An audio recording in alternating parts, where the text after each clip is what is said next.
I wanted to react to this video that I saw on YouTube. I've been deliberately holding off watching it because I wanted to react to it live on stream. And essentially, it's a video about sneaker resellers going broke.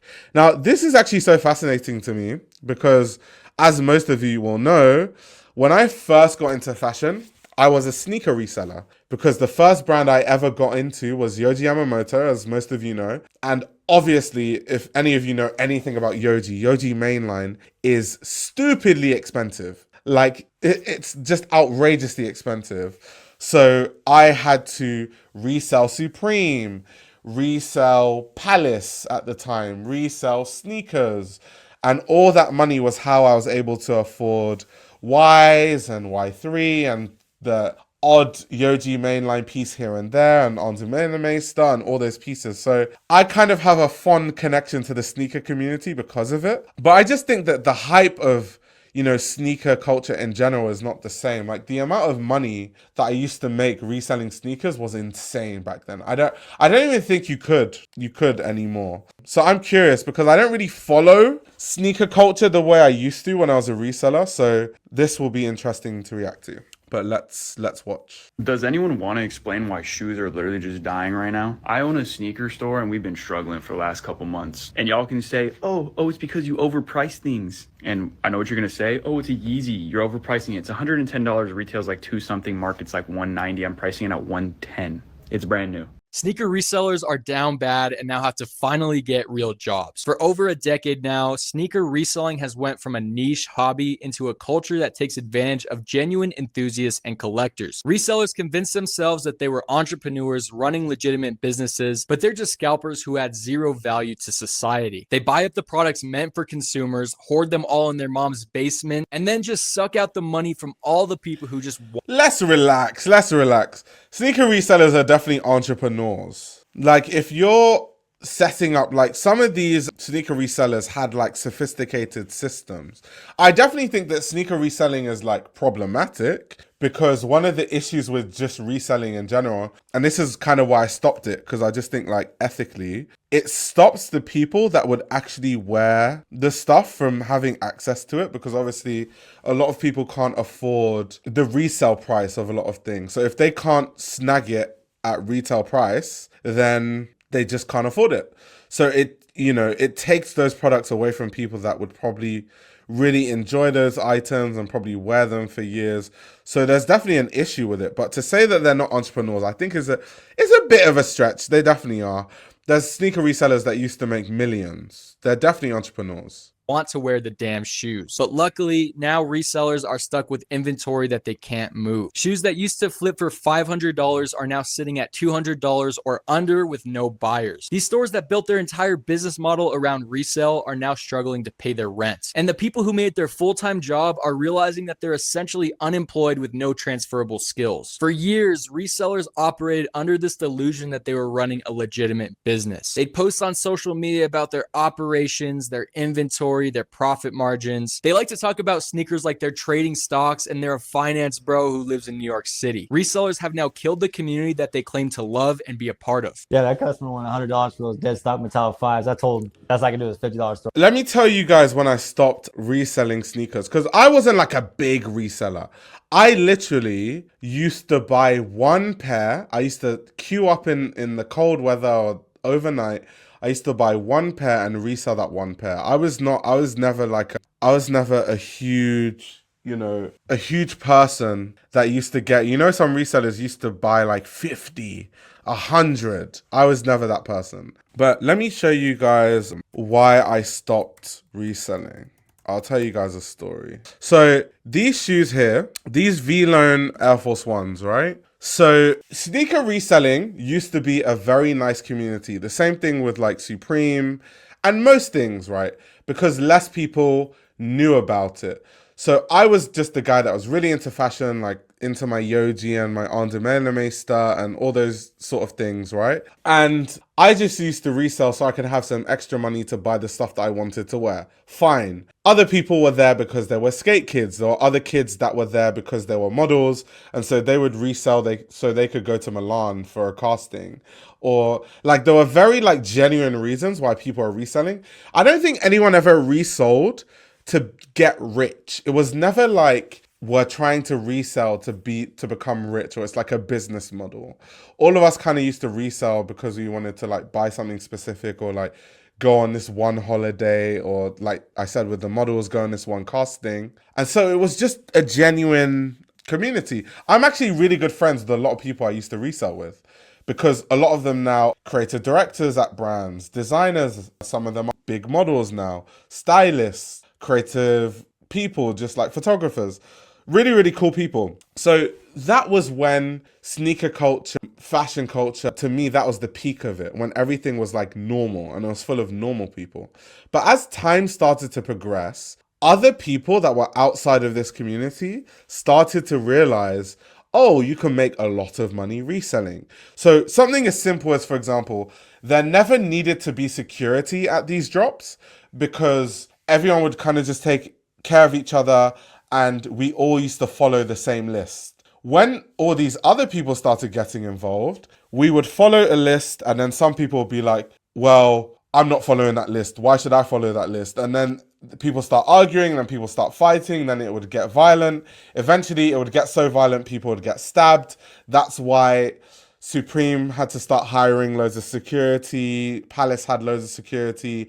Every drop started to have security. And then the height of just chaos of these drops was this V-Loan drop in London, where people literally were beaten up, people were stepped on, people were punched for these shoes. And that was when I just personally decided after this drop, I was like, this whole thing is not for me. It's not like I'm in it to make loads of money anyway. I'm just in it to fund like Yohji, basically. It's not that deep. It's not that serious. I don't need to get punched in the face for a pair of Air Force Ones. It's not that serious. So that's kind of why I just dusted my hands off of the sneaker community and like the whole reselling thing. Because yeah, the whole game just became disgusting to me personally. So that was when I kind of left, and that was kind of when I started to see the whole thing get really toxic, and people started getting into it for the wrong reasons, and it just, yeah, it wasn't for me. Store credit. What's up, boss man? What can I do for you? Yeah, bro, I just got these. We got some Dunks and Yeezy 350s. People still wear these? All right. Oh, man, this is scuffed as fuck. I'll do 75 for both. And that's a good deal. Bro, what? They're going for 500 each online right now. No, bro, like I get you, but like they have no box. They're dirty. They're scuffs. There's dog shit on the bottom of this one. I'm doing you a favor. I don't know, man. That's pretty low. I'll tell you what. Rock, paper, scissors. If I win, I'll give you $200 store credit. If you win, $150 cash. How's that sound? Dude, what the fuck? You're kidding, right? Hold that thought. Today's video is brought to you by... How you doing today? All right, I guess I'll go myself then, whatever. Every pair that they bought to flip was a pair that didn't go to someone else who actually wanted to wear it. And now they're trying to throw a pity party saying that no one wants to buy their shoes. Every person who is into sneakers has at one point tried to get a limited pair of shoes to be able to wear for themselves, just to lose the raffles and have all of the pairs bought up by these greedy resellers who happen to have 200 pairs the same day that the shoe came out. The reseller mentality is all focused on... Yeah, so that's problematic. Like someone having 200 pairs is just so problematic, because then like the actual people that actually care about the sneakers don't have access to it. That's like an issue for sure. Like morally, that's like a huge issue. Kind of what this person is saying, because people aren't real sneakerheads. They are only resellers.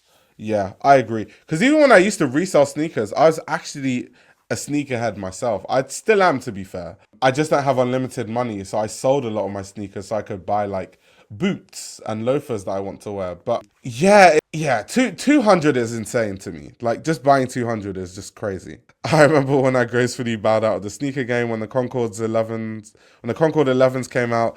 Oh, I remember that. I remember time. I remember 2013, 14ish, it was hell on earth. I remember. I bowed out way after that, but I do remember what you're talking about. I remember that time. on the short term. They never had sustainability or cared about building something that would actually last. All that mattered was making as much money as possible from other people before the hype dried up. And now that the sneaker market is dead, resellers are moving on and being scummy in other industries just like we would expect from them. Pokemon trading cards, toys, collectibles, really anything that has that artificial scarcity and the potential to be able to resell.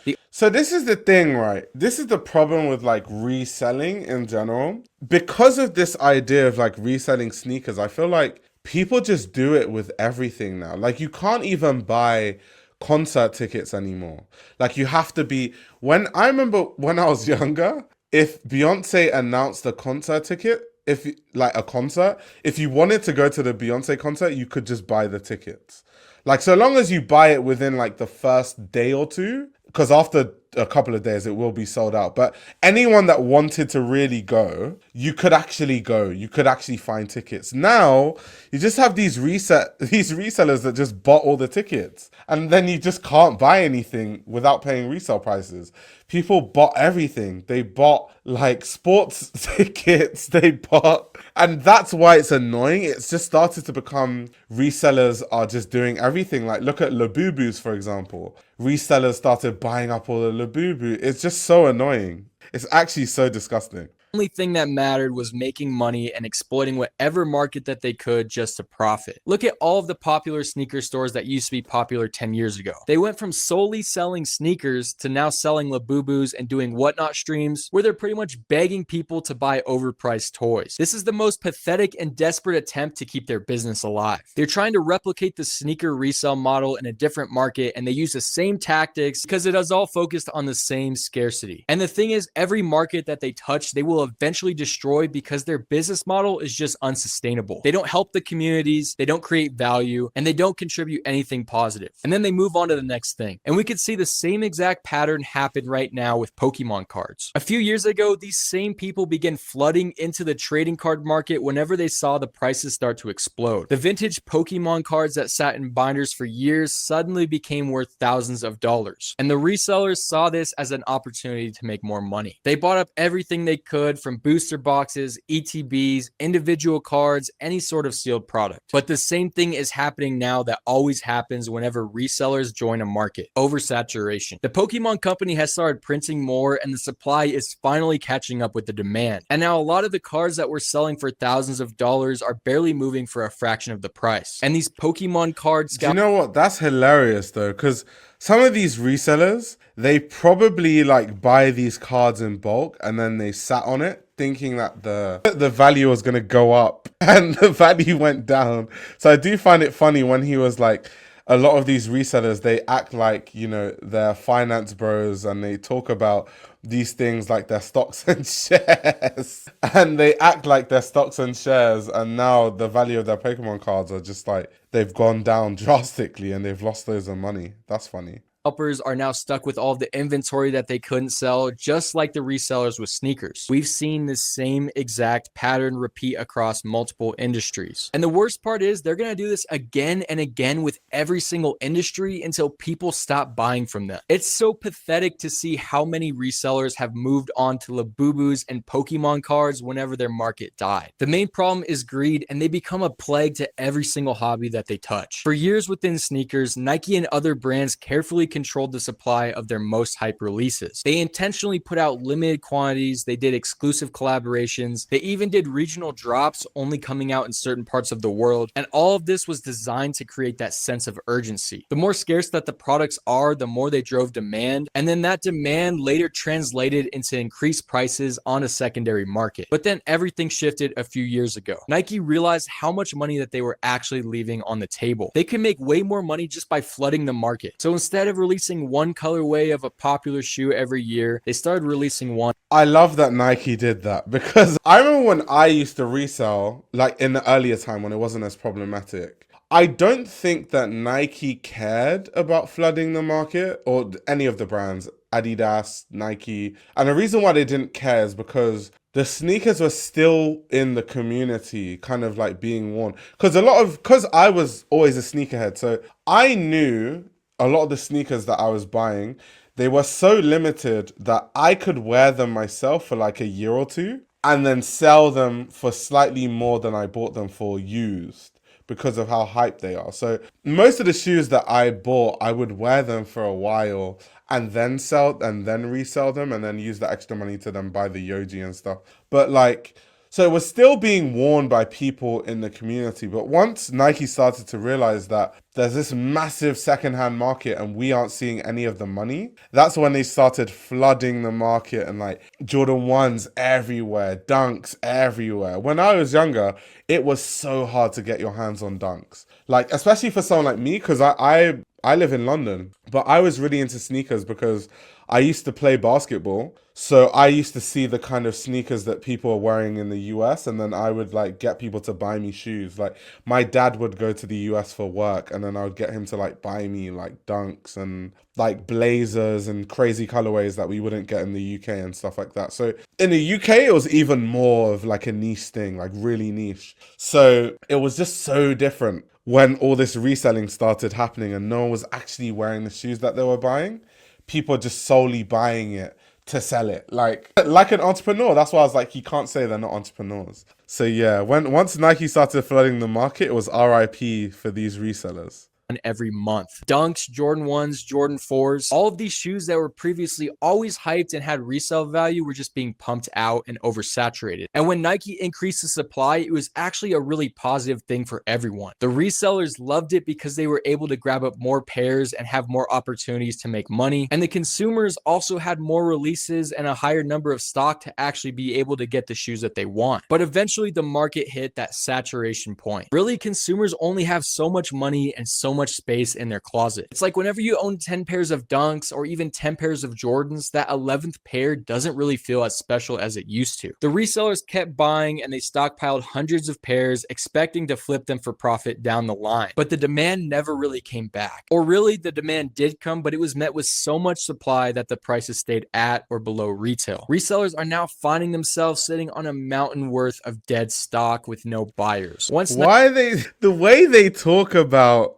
shoes, reseller lost 7K in Jordan 1 invest. These guys think they're investing in gold. They think they are investing in FTSE 100 companies. They think they're investing in the S&P 500. Like, why are you investing 7K in Jordan 1? Nike realized that they could restock anything and they could still make insane amounts of money. Consumers realized that they don't have to pay resale anymore because the shoes will eventually come back out, or another sneaker will drop just next week that will come out that they'll have the chance to buy at or below retail. For years, the market grew because consumers had that disposable income and they were willing to drop hundreds of dollars on shoes. We all know how hard inflation has hit within the last couple of years. Cost of living has increased across the board. Rent is still going up. Groceries are insanely expensive, and so are gas prices. Suddenly, the average consumer just can't justify spending $400 on a pair of Jordans when their paycheck is already stretched thin just covering their basic necessities. The resellers never planned for this. In fact, they were scaling at this point. They capitalized on the market and assumed that people would always be there to buy their shoes. But whenever someone is faced with the choice of paying rent and just surviving or buying that brand new pair of Jordans, we all know what 99% of people are going to do. But now we are seeing so many resellers actually complaining about the economy killing their business whenever they were the ones who were price gouging people, especially during some of their hardest times financially. Yeah, that's crazy that they're complaining about the economy killing their business. Like, you're part of the reason why they don't have affordable shoes, because they can't pay the retail price. They have to pay the resale price to get access to those things. And when you consider we're in a market where, oh my God, like, maybe this is just like normal. I don't know. Some of you watching the stream might be really rich, but for normal people like me, the amount of money that like groceries cost is dumbfounding to me.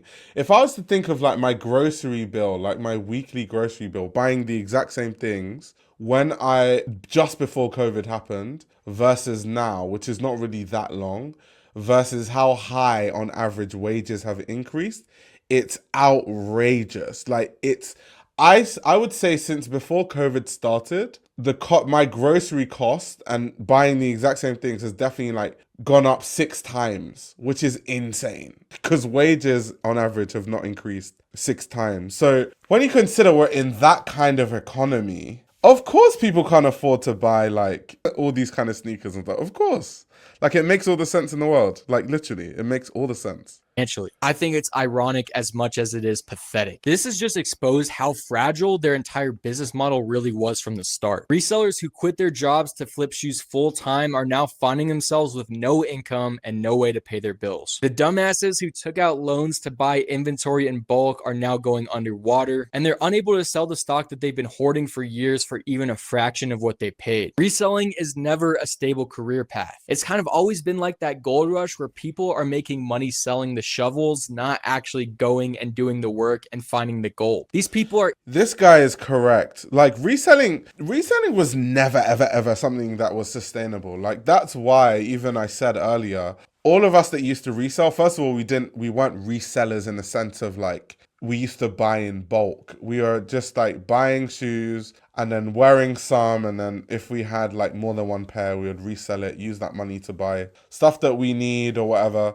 But the people that are doing it as a business, of course it's not sustainable because the hype goes up and down. And you can't, it's like gambling. You can't really tell when things will go up or when they'll go down. It's like those people that are like, oh, I'm sitting on the sneakers, the value's going to go up, and then it tanks because Nike does a re-release. Like you can't tell. It's kind of like gambling. So if people thought that they could just be a reseller forever, that is a bit silly, to be fair. That is a bit silly. Reselling is something that you do, I guess, in college for extra income. It's like those kind of things. It's not a real career. It's not like something that you can do for like 10, 15, 20 years as a career. Idiots who deserve to go broke at this point, and it is straight delusional to think that people will feel bad whenever you've been taking advantage of them for years. And the market crash wasn't just because Nike started pumping out more shoes. A big part is the quality control problem. We've seen so many posts online of glue stains, misaligned stitching, and just creased leather that comes straight out of a brand new box. That is just unacceptable for most people. People no longer trusted that they were getting a premium product. They stopped believing in the shoes that they were buying and thinking it's worth the inflated prices. And we could talk about all these different factors, but the simple fact of it is that trends change. But now consumers, especially the younger kids, are moving towards different styles. They're more focused on comfort and affordability rather than hype. Think about all the brands that are blowing up right now, like Hoka, On Running, and New Balance. And it's all because that they're offering something different and innovative that we haven't really seen before. The resellers always assumed that Jordans and Dunks would be in demand. They thought that this hype would last. Also, I would put like Salomon in that category too, of like those brands that are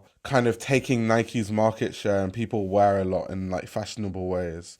Yeah, like Hoka, On Running, Salomon. Adidas, obviously, they've been doing crazy on the lifestyle with like gazelles and sambas and stuff. Asics. Also, people make fun of the way I say Asics. You guys do know that like Japanese people say Asics. They don't say Asics in Japan.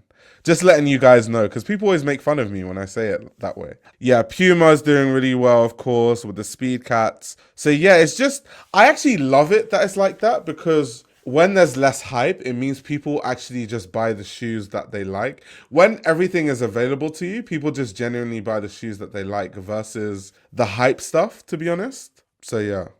Forever, but even the term hype in general by definition is temporary. Gen Z doesn't really have the same attachment to Jordans like millennials do. We never watch Michael Jordan play basketball in real time, and there's not really a nostalgic attachment to the 90s basketball culture that made sneakers really popular in the first place. For a lot of the younger kids, Jordans are kind of just what their parents wore. They're not willing to pay $400 for a shoe just because it has the Jumpman or Nike Air logo. They want something that reflects their own identity and their own culture, not something that was passed down to them by their parents. And personally, I've seen so many other kids moving on to affordable alternatives or just buying reps rather than paying the ridiculous resale prices. Reps and fake sneakers have become so socially acceptable because at this point they look exactly like the real thing. No kid in high school who has $100 to their name is willing to save up money for a Travis Scott whenever they can just buy a fake pair on some Chinese website for under $50. It's almost cooler for some kids to have a pair of Adidas Gazelles or even some Tims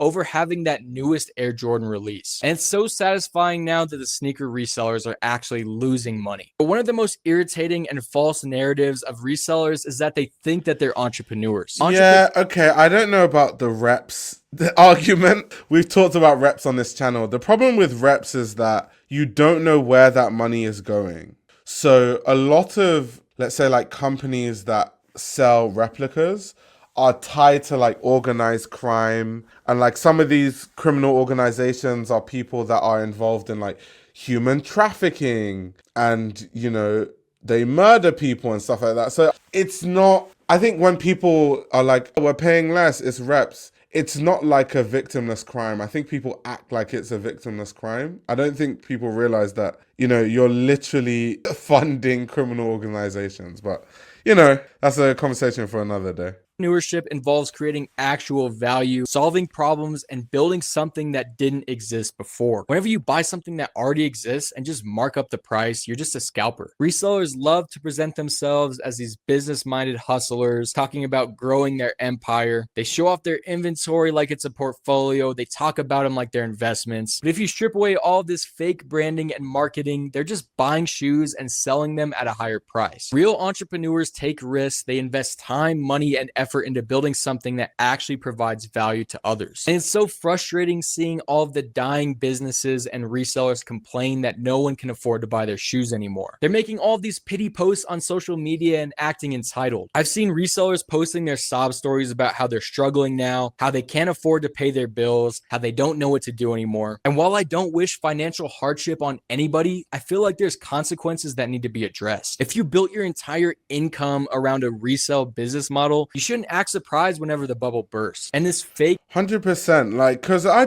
just don't understand. Maybe these younger kids just are not very bright. Because like when we were reselling, we all knew it's not like an actual job. Like it's not a career. It's not sustainable. Like the way that there were periods of like hype sneakers and periods where things weren't hyped, and then periods of like, you just know that's not sustainable. Like how can you rely on that for an income? You need something way more stable as a job if you're going to like actually have a career in something. That's really strange that like people don't know that, or that's just really weird to me. I don't know. Really odd. Really odd.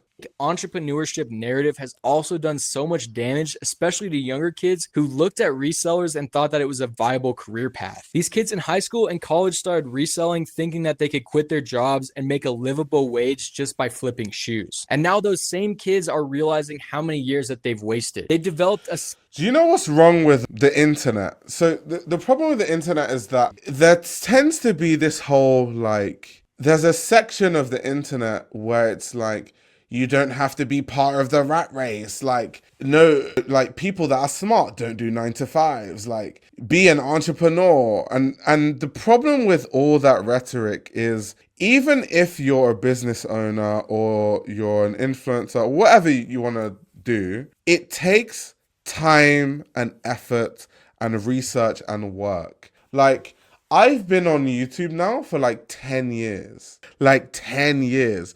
So you might look at me and be like, oh, it must be fun to just like make content and like for a living, which is funny because I don't even make content for a living. I'm a fashion consultant. A lot of people don't know that. I have a day job. I work in marketing in fashion, behind the scenes. So content doesn't actually pay my bills. Consultancy does. And I'm sure if I spent all the hours of the day streaming, could I make a good living out of it? Probably. But once again, I've been making YouTube videos. I've been building an audience online for 10 years. So I don't like this whole idea that like people are so obsessed with get rich quick schemes. We're going to get rich quick. This is going to happen quickly. Don't be part of the rat race. Start a YouTube channel and you could be rich. It's like, no, it's probably going to take you like 5+ years to start seeing like sustainable income. Like, sorry to break it to you. That's just how it is. So that's just the problem I have with that mentality in general. Like people are like, yeah, I'm going to quit my job and be a reseller. It's like, no. Skill set that is essentially worthless in every other industry. This is an insult to actual entrepreneurs. And it's insane how many of these resellers have now adopted the victim complex. They're out here acting like they're the ones who've been wrong, like they're the victims of some unfair market shift or some external force that they couldn't control. But it was all because of their own greed. Resellers are posting videos complaining about how the market is dead, how they're struggling to sell inventory, how nobody wants to buy for them anymore. They're just begging for sympathy on the internet. This whole victim mentality is absurd whenever you consider that the resellers actively contributed to killing the market themselves. They oversaturated the secondary market with inventory, and they never really cared about the actual consumers. And now they're taking on this identity of being small business owners, being crushed by massive corporations like it's something that they couldn't control. And the simple fact of it is, these resellers who quit their full-time jobs just to sell shoes have no legitimate skills. You can't add it on your resume that you flipped Yeezys for 3 years thinking that you're going to impress anyone. Resellers who are now being forced to get real jobs are discovering this the hard way. They spent years, or in some cases even more than a decade, doing something that provided them with zero transferable skills. I feel like if you put reselling on a resume, you'll literally just look like a joke to any average person who's not involved in the community. They could have been developing real skills, getting internships, or building actual work experience. You know, creating an actual foundation for a legitimate career. Instead, they spent that time flipping shoes, and now they're in their mid-20s with nothing to show for it except a closet full of dead stock sneakers. The reality is, these sneaker resellers who quit their day jobs wasted years of their life on a scam. Rather than learning trades, developing a career, or building an actual business, they chose to be the middleman and scalp people for all of the money that I mean, what I will say, I think this guy, that I get that this video is angled in a way where it's just like, reselling is bad and I hate resellers. But like there are, yeah, kind of like what someone said, he sounds a little bit like he does. There are some positives to reselling. It's not all bad. It's like you do learn entrepreneurial skills. You can like, you know, transfer them into something else. Like there are some business things that you learn. You learn about like shipping, how to ship to different places, how to not get scammed on PayPal, because that's a big thing. So you learn about like scam prevention very quickly. So many people that have resold have probably been scammed at least once, so you've learned the hard way, and that makes you more business savvy. You know, you learn about inventory, you learn about customer relations. There's transferable skills for sure. It's not like completely wasted time. they have. And now they're finally paying the price, and this is just awesome to see. But what's worse is that they still don't give up, and some resellers still haven't learned from all of the previous cycles that we've seen in hype. They're trying to pivot to other resale markets, still chasing after that unsustainable model and refusing to get real jobs. They're addicted to the idea of easy money, and it's just delusional. Stores that literally made millions of dollars a year in profit reselling shoes are going bankrupt. The only ones who are genuinely making it now are the ones who are pivoting to other products like Pokemon cards. And I genuinely feel bad for all of the people who are in these other markets that are now being infiltrated by all of these sneaker resellers. Imagine being into Pokemon. Yeah, Leah, you're right. Like, I think his examples are narrow. I understand the community within the community he is speaking about, but he is also fundamentally ignoring the larger reason some succeed and others fail. Agreed. Because, like, earlier there was someone that I was laughing that they invested 7K into Jordan 1s. But, like, the Jordans they invested in are, like, the lows that like, if you're into sneakers, no sneakerhead likes those shoes. Like, that shape of Jordan 1s, like, in the sneaker community, like, you wouldn't be caught dead wearing those shoes. And that person bought 7K of them. So what that tells me is that's a reseller that doesn't do good research, or that's a reseller that doesn't have a good enough understanding of, like, the sneaker landscape. And so kind of like going back to what you're saying in this comment, yeah, he's ignoring some of the reasons why some succeed and some fail, essentially. On cards for years before the hype. Then the hype explodes out of nowhere, and now you can't even walk into a store and buy a single pack for your kid. But at the end of the day, the sneaker resale market has shown us that it never should have existed in the first place. Resellers convinced themselves that they were entrepreneurs building legitimate businesses, but now they're finally having to go and apply for real jobs. The resellers who quit their jobs, maxed out their credit cards, took out loans, signed leases on their stores, and pretty much just gambled their entire finances on sneaker reselling now have to face reality and and realize that the bubble has finally burst. The sneaker community is much better off with all of the resellers. Regular consumers who actually want to buy the shoes now can, and now we can see who is actually into sneakers for the fashion and the culture and the love of it versus the people who only cared about money. The culture can now rebuild itself from the ground up around genuine enthusiasts of sneakers rather than the profit. The releases that are happening now go to the people who actually care about wearing the shoes, not just flipping them. And I know it might sound hypocritical with this sneaker wall behind me, but I've been collecting sneakers for over 10 years since I was in middle school. I'm not gonna lie, I have been trying to downsize my collection a little bit recently, and as someone who's been directly involved within the sneaker culture before and after this big boom, I can say for certainty that this is good for everyone except the sneaker resellers. But regardless, I'm happy that everyone who just wants to get a pair of shoes for retail can just now walk into a store and get them without having to deal with all. Not necessarily. There's still a lot of sneakers that are really, like, every couple of weeks there's a sneaker that's limited. Like, for example, good example, the Cortez Air Max 95s are still quite difficult to get. I'm not sure if you can make the argument that all of a sudden every sneaker that you could ever want, you can just walk into a store and buy. I don't know about all of that. All the extra bullshit. But let me know what you think. Have you ever resold anything before? I feel like there's a big difference between selling something here and there versus the people who make it their actual careers. And now we're seeing it with grown men scalpers who are doing the same with Pokemon cards. But luckily the market is crashing and the world is healing. And if you like content like this, feel free to check out some of the other videos on my channel that are similar to this one. And I'll see you in the next one. Peace. Okay, so he's made the comment. Let's see what Leah says. The issue is so many of these guys have no ability to curate product offering. That's the separating factor. Agreed. Because even, like, I wouldn't say I'm like super into sneakers now. Like, I'm into them, but I mean, I don't follow what's going on in the sneaker world. So I'm probably out of the loop. But even from my perspective, I was looking at some of these people in the video that were complaining that sneaker reselling is dead, and I was looking at what they're buying, and I'm like, you bought 300 cement threes. That's a terrible decision. Just like using common sense. It's like, what? Why would you buy those?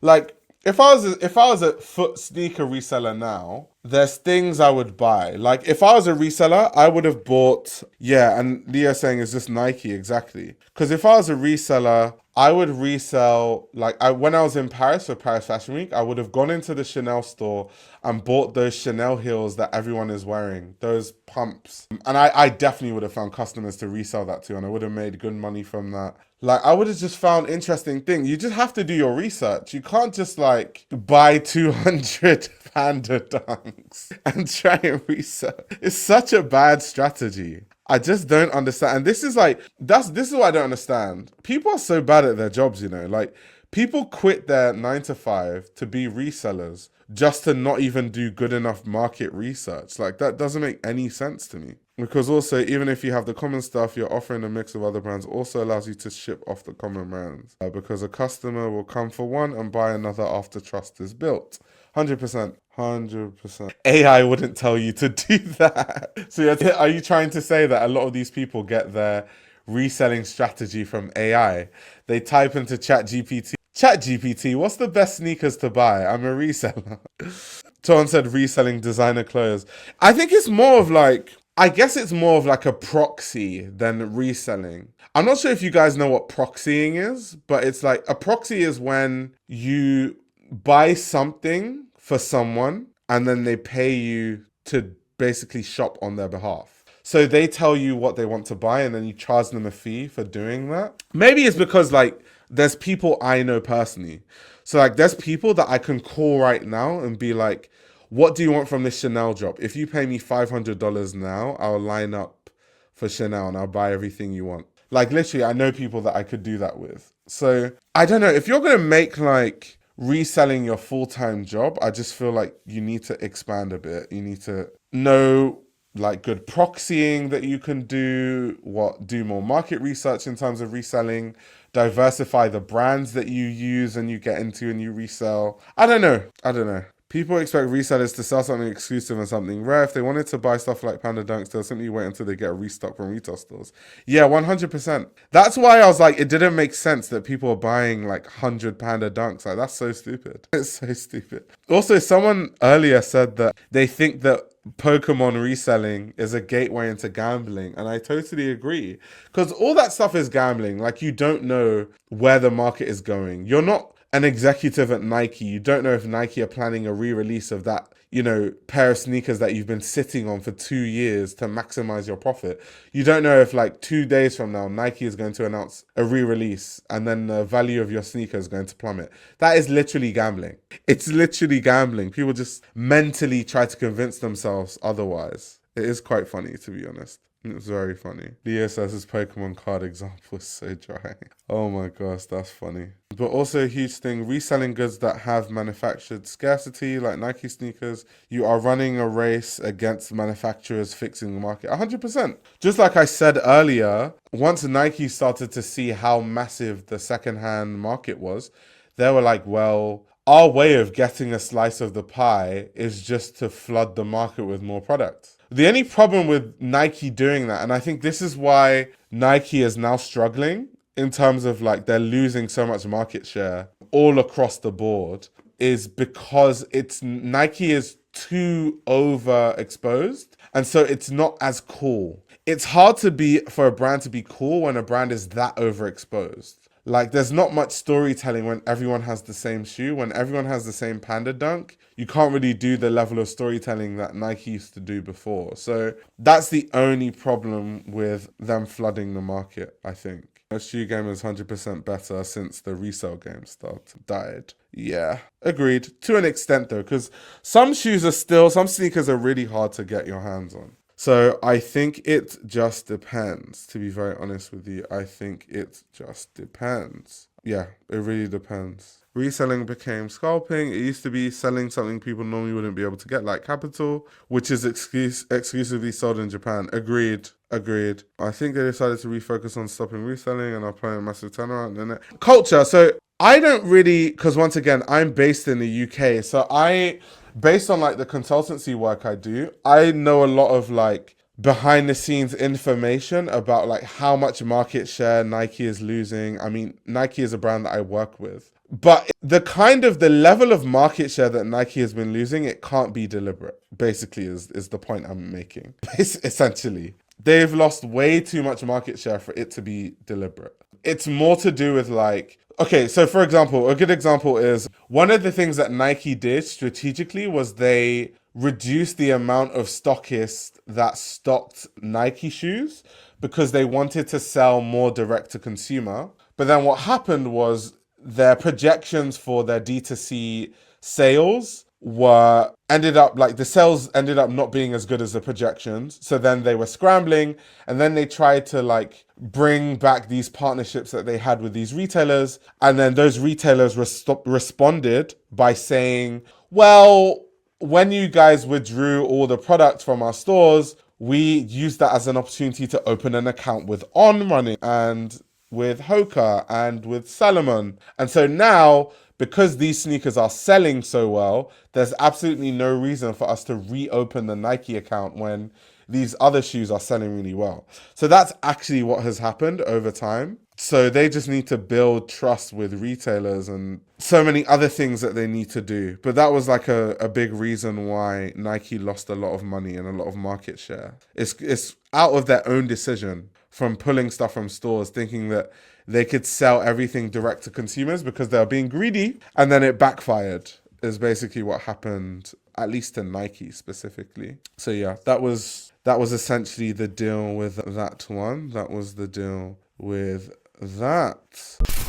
This YouTube channel runs on your support. If you want to support the channel, you can subscribe to my Patreon. You'll gain access to exclusive content that includes everything from my Patreon podcast, where I give a behind-the-scenes insight into the fashion industry, as well as a fashion book club where I review my favorite fashion books. You can also check out my fashion ebook, which highlights the best fashion journalists to follow, definitions of common fashion terminology, and how to determine what a good source of fashion information is. The links to everything are in the description below.